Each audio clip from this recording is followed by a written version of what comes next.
Hello, everybody, and welcome to this week's edition of the Cover Four podcast. As Randy Gibson and I getting ready to dive into the playoffs and the OU and Arkansas football schedules for next season.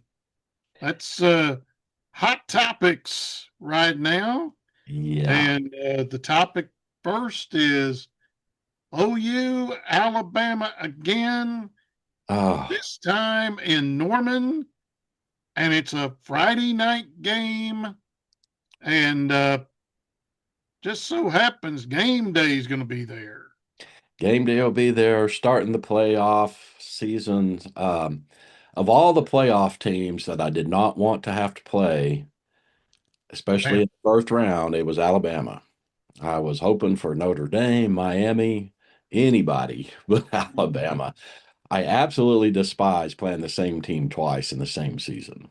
yeah, well, And it has to happen sometimes, mhm. uh, and sometimes it happens in uh, in the playoffs, not only college but state as well. State too, So, yeah. uh, Usually, the reason I don't like it is because and in this case, it's Oklahoma is on the downside.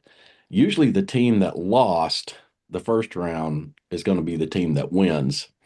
mhm, So that's just kind of a general rule of thumb that I have no scientific proof on. I've not done a study, but it's just something I've observed over the many years of mhm, sports. And, but however, having said that, if you would have told me in August that Oklahoma, after the whole debacle with Riley and getting into the SEC of the grind of that every week, coming on the heels of that, if you would have told me in August of this year that Oklahoma would have only lost two games, went through November undefeated, and would be in the playoffs and hosting the first round, I wouldn't have believed you, and I am completely ecstatic that yeah, they made it that far. yes, and they've done a real good year. I think they would have been higher if Mateer had not rushed it, Mm-hmm. uh, because there's like three or four ball games. Let's face it, he looked like Ned. Oh my gosh, yeah. Where I know they're trying to redshirt. This is the buzz I'm getting from Norman. They're trying to redshirt Michael Hawkins, and that's why they, didn't go ahead and play him those extra games and rushed it with Mateer. But I think you're right, Jim. I think if Hawkins would have played in a couple of those games, we might have done a little better. Not really saying we'd have won, but maybe better.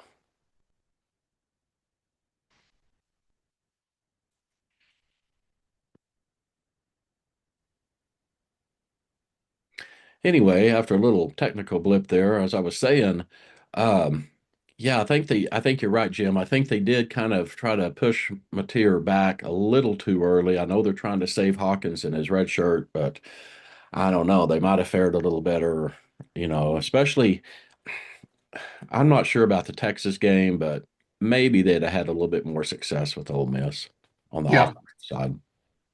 very possible. They that was like I say, I think they rushed him too much. Uh, because right now, even now, the offense is sputtering a little bit. Sputtering bad. The defense has and special teams have definitely won the month of Mhm. November without a doubt. Um, yeah, they Mateer has not looked like the same quarterback that he did early in the season at all. When you saw him against Michigan. Yeah, I mean, never, at the Michigan game, after that game, they were, he was in Heisman talk Yeah, at yeah, that point in the season. And he's just really after that hand injury against Auburn, the offensive production has just really went down to practically nil. yeah. Speaking about Michigan, what Oh about this dumpster fire up there? my goodness gracious. Can you believe what's happening up there? This is going to be real interesting. I mean, you've got them week 2 at their place. Yeah. I mean, I wasn't going to give you a Chinaman's chance and you know where, but now uh, the question is going to be who in the world are they going to get? A. Ah, B. Who's going to be the athletic director up there? yeah. Because he's going to get canned eventually Hmm. because they're going with there's a law firm out of Chicago that's Hmm. going to check into this. This thing going to get extremely messy. The guy who I talk about out at the golf course, Jim Madison, he's a Buckeye fan through and through. He's not as bad as Bill Looney with the Sooners, but uh, he uh, he hates Michigan. I Hmm. mean, uh, to the point, he would rather have a sister in a whorehouse than a brother in Michigan. Yeah. That's what he tells me, and it's right now I'd almost have to agree with him. I'll tell you, I I was talking with somebody the other day, and we were talking about this is going to hurt the Michigan program for a long time. This is not going Why? to go away quickly. No, it's not going to go away quickly. It's going to be. They're not going to see the Big Ten title game for a quite a while. Oh, no, already I saw, I don't know who it was, but I saw just like a day or two before that all happened, they picked up a big time recruit. And Mhm. I mean, they're now the recruits are hitting the players are hitting the transfer portal. Mhm. Oh, like, Well, like crazy. officially, they can hit the portal January 2nd. It's Yeah, not, which right now, yeah, they can. At Michigan, they can because the coach because of the coach. fired, so Hmm. there's a 30-day window. Right. Right. And it's it's going to be a long time recovering from this for Yeah. Michigan. And 10 years. it wasn't just the coach, but it was the way it was handled after Yeah. after he was let go and all of that Yes. fiasco with the arrest and everything. You know, yeah, it's not going to be pretty up there for a while. Sure not. Well, the other ball games in the playoffs, we got uh, Oregon hosting James Madison. Got a little interested in that one because guy who used to broadcast for Missouri Western, Dave Riggert.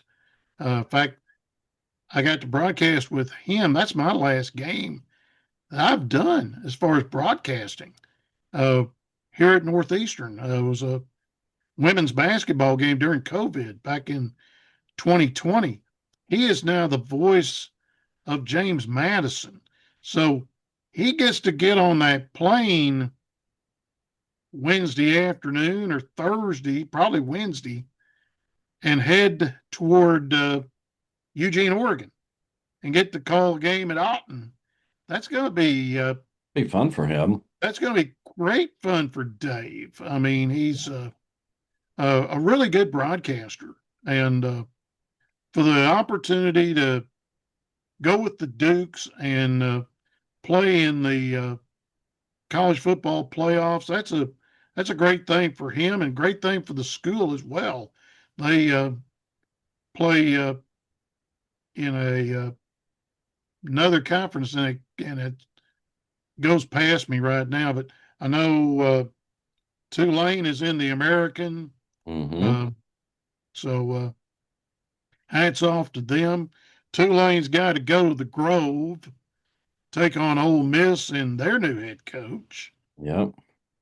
Then here's going to be the fun one: A&M and Miami in Yeah. College Station. Yeah, I think Oklahoma Bama is going to be the best football game, but I Mm-hmm. would put Miami and A&M a close second. Yes, yes. OU, Bama, they get to go to Pasadena. We talked about it last week. The drum major for OU, uh, she might want to take a couple of pairs of boots with her Yeah. because I know that they slide the shoes, the boots, when they lean back, Hmm. but she will ruin a pair if they go to the Tournament of Roses parade and she does that for 5.5 miles. Yeah, Yeah, for yeah. sure. She better have at least two pair ready to go. Yeah, she's a real sweetheart. I know her really well, and I am thrilled for her that she's a senior. So I'm glad that she gets to spend at least one more game at home in such a big game, and hopefully she'll get to go to Pasadena. Mm-hmm. Hoping. Then Oregon, James Madison takes on Texas Tech. Uh, then Ole Miss Tulane gets Georgia. A&M Miami gets Ohio State. Yeah, That would be interesting. Hoping A&M wins that sucker, I do too. especially being down at College Station. Yeah, I do too.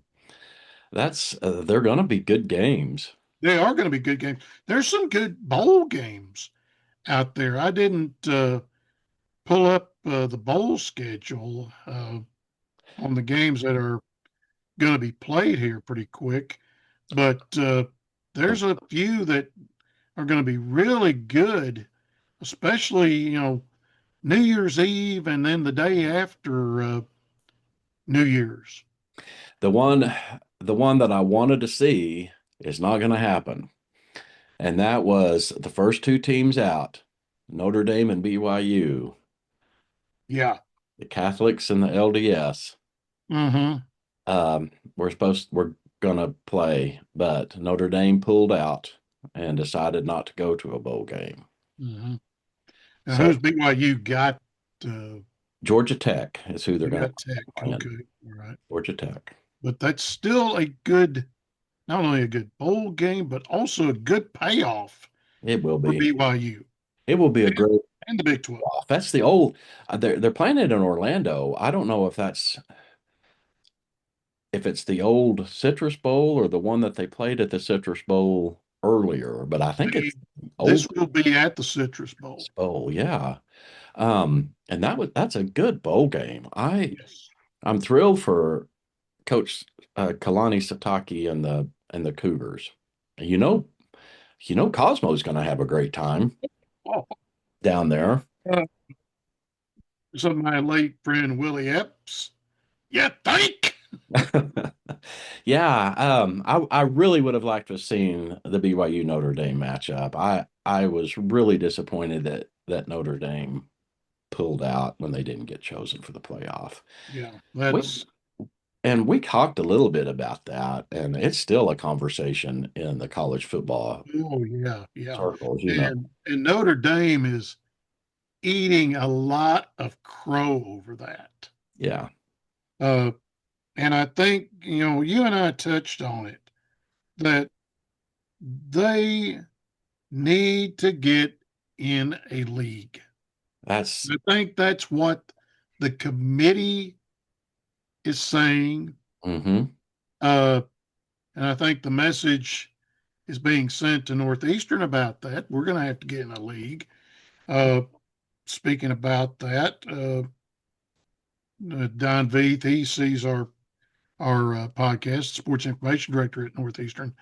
I touched about uh, maybe uh, the Lone Star Conference kissing and makeup. Said that's probably about a 5% chance okay.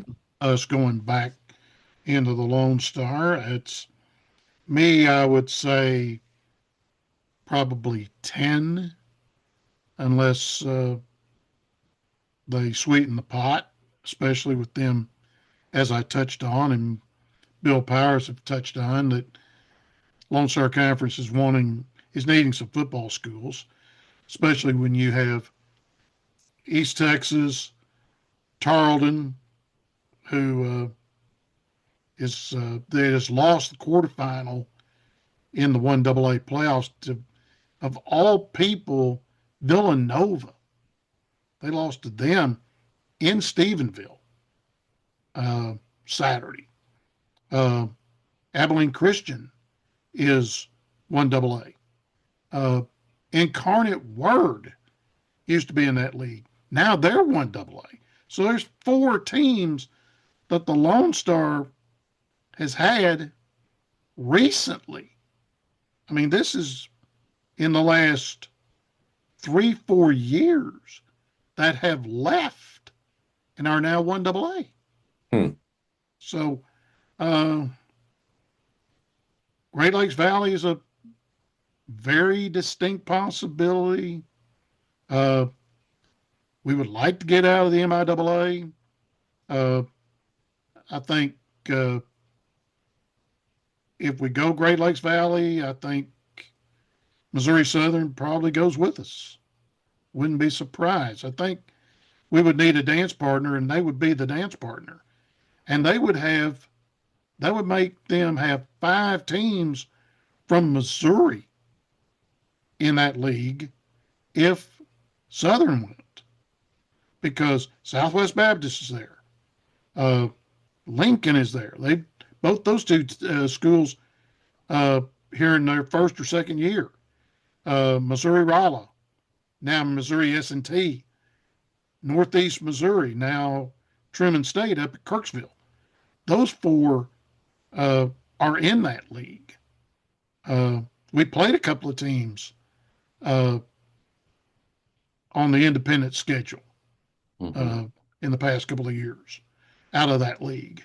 Uh, they're still trying to figure out the two 1AA games that we'll try to play to get a gate, and I think that's in the works here in the next 30 to 60 days. That way they can release the 26 schedule. So It'd be good. Be yeah, good. uh, It's going to be interesting to see where NSU falls. yes, it really will. It's now pulled up the bowl schedule. Interesting ones: Tennessee against um, Illinois. Ooh, Brett Bielema, head yeah, coach, formerly at Arkansas, now at Illinois, and Josh Heupel made a change in the defensive coordinator. And who does he pick up? We've heard of this name before, Jim Knowles. yeah. That was a big pickup. It was big for Josh. Yes. And you got Tennessee on the schedule next year.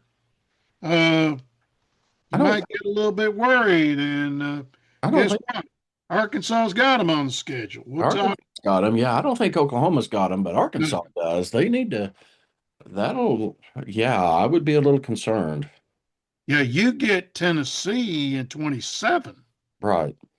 27, 29. But we'll talk about the schedule here in a minute. Another one. This is going to be in San Antonio down at the Alamo Dome. TCU and your favorite coach, Lincoln Riley, and Yeah. USC. Boy, I'm gonna. Goodness gracious, who do I root for in that one? I never was a big TCU fan. I guess I'll have to go with them over Riley, but Mm-hmm. But then again, you may wind up hearing Conquest at the end of the ball game. yeah, my that'll be an interesting game. How about Iowa and Vandy? Uh, What that's going to wind up, Vandy is really a lot better than yes, people would give them credit for. yeah. Pavia is he's the guy that stirs the drink for them, Hmm. and they're good. Uh, Texas should have an easy one, Citrus Bowl against Michigan. Yeah, they should now. Yeah. You Uh, that should have lined up to be a pretty darn good game. I still think Texas would have won, even if mhm. things had remained the same. Yeah. How But about should enjoy that one. how about at Allegiant Stadium in Vegas?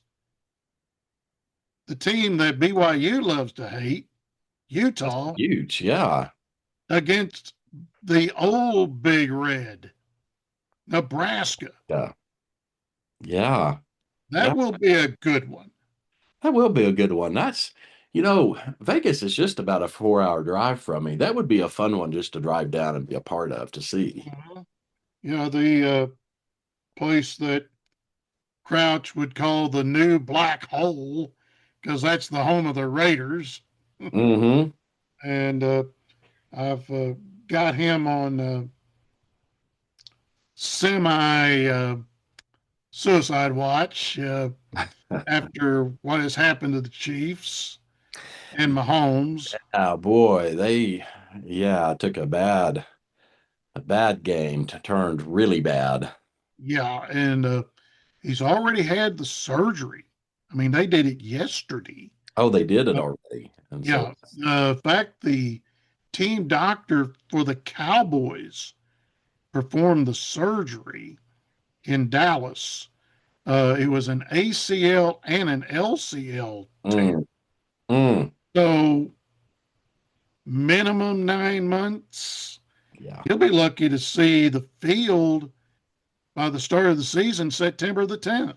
I was gonna say he's not even gonna be back for the preseason with No, that. no, he will not. He won't play preseason.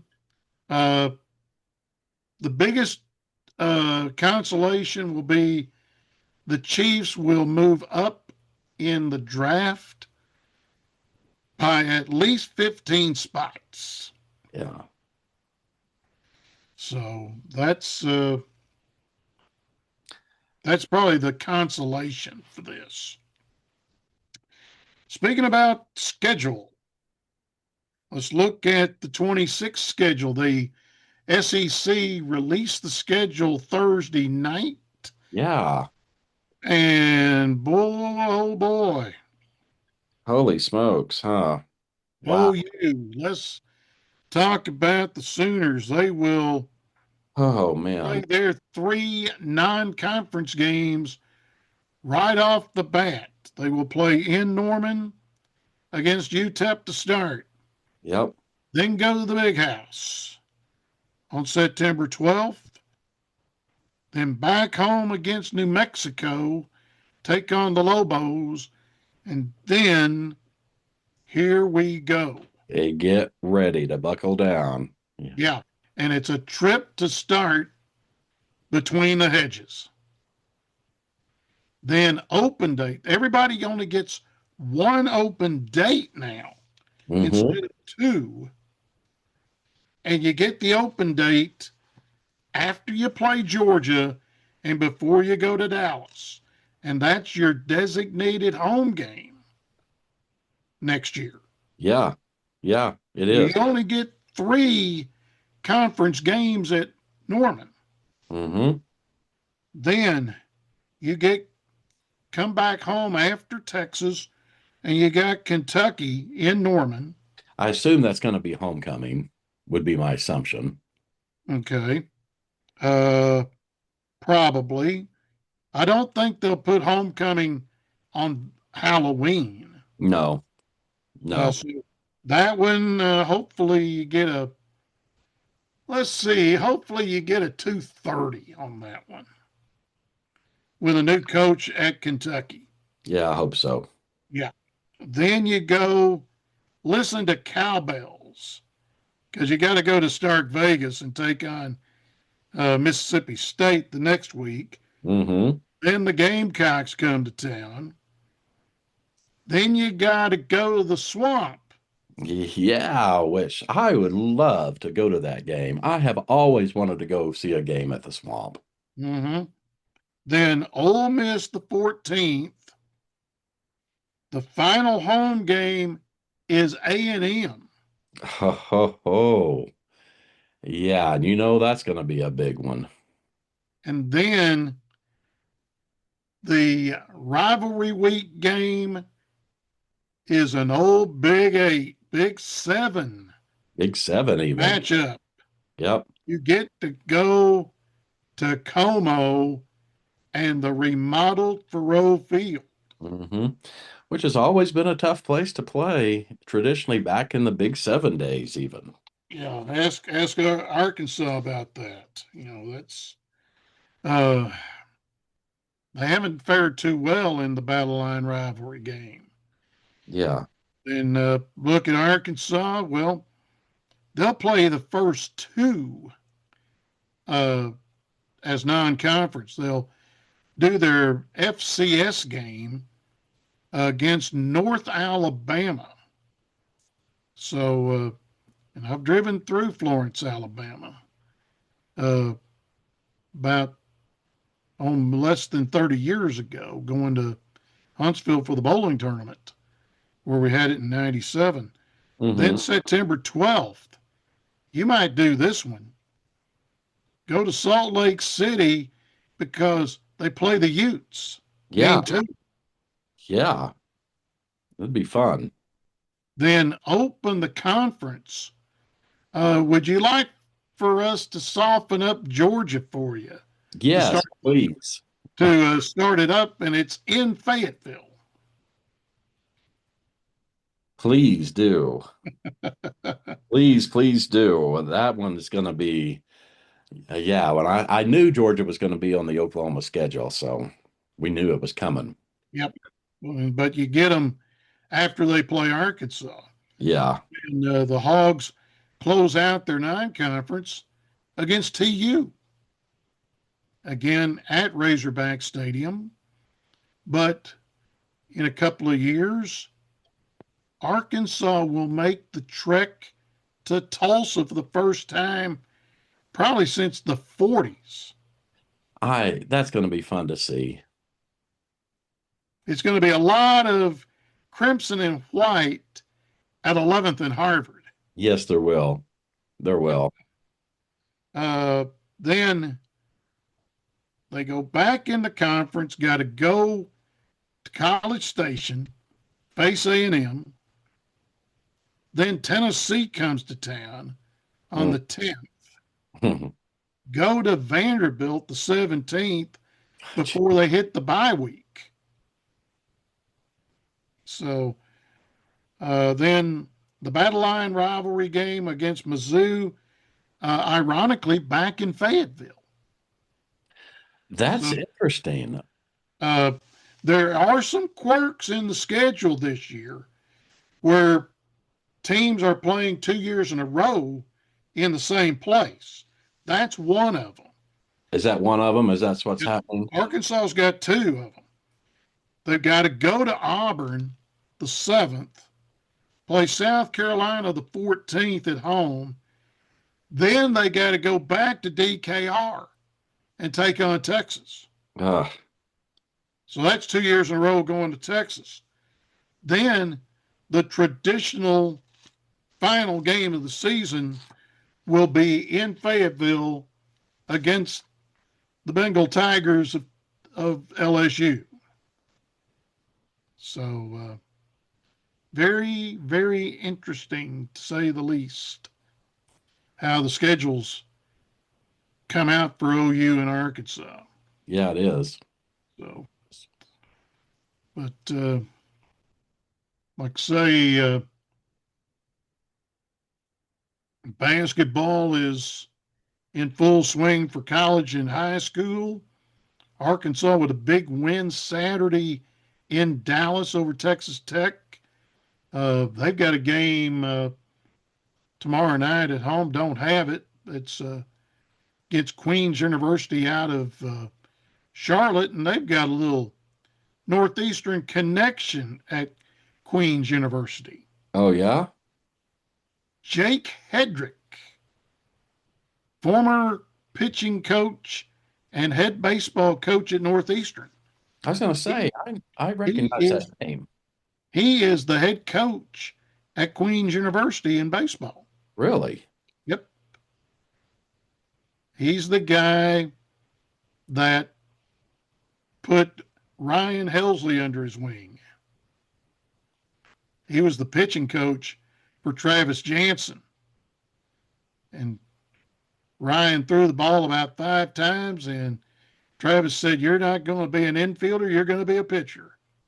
Wow. And now, instead of wearing the birds on the bat, Ryan this year will wear a bird on the hat because he is a Baltimore Oriole.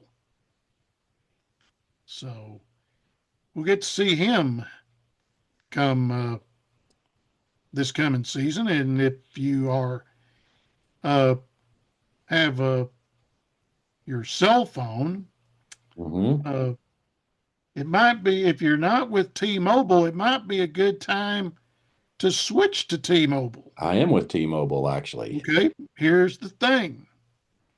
The week before the season starts, make sure that you uh, on that Tuesday, you have the Tuesday thing from T-Mobile every week. Make sure that you apply and you get free Major League Baseball TV for the season. So I will watch the Orioles on my phone. Oh, cool. And Kevin Brown is their broadcaster. I've worked with him in softball with ESPN when they broadcasted some games at Arkansas before baseball season started. And he, along with Michelle Smith and Amanda Scarborough, were his partners when I worked a 3-game series when they played LSU Hmm. Saturday, Sunday, Monday, and my seat was the steps because the press box for TV is enough for 3 people. Yep. Fourth person has to sit on the steps. Yep. Needless to say, I was at Chris Abel's Tuesday morning, and he was saying, "What in the world did you do?" I said, "I I sat on sat the on the steps for three steps. games with no back support." Yeah. Yeah. No kidding, huh? But it'll be interesting to see what Ryan does uh, in Baltimore. They paid him good. Uh, Hopefully, I get to see him before he goes to Baltimore spring training. And I think they train in Florida. So that'll be good for him. Uh,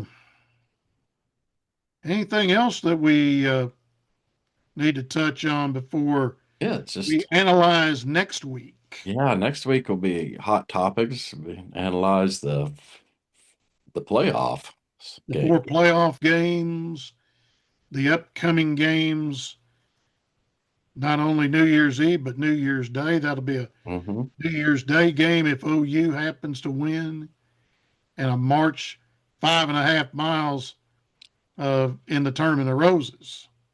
So Hope they get to. I might have to schedule my knee surgery out that way around that time. that might be a good excuse. That'd That be, would be a good excuse for you to get sliced and diced. yep.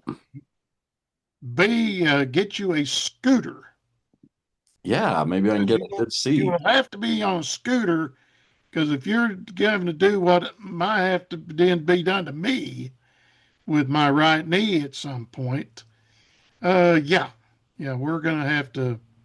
We'll have to talk about that. So Yeah, we'll talk about that. I'll tell you about the procedure. It's quite interesting, but I won't bore the listeners today with it. But okay, all right. Well, that's going to do it for this week's edition of the Cover Four podcast. Like Randy said, next week we'll talk about the 4 playoff games that are this weekend, starting with OU and Alabama Friday night. That will be on Channel 8.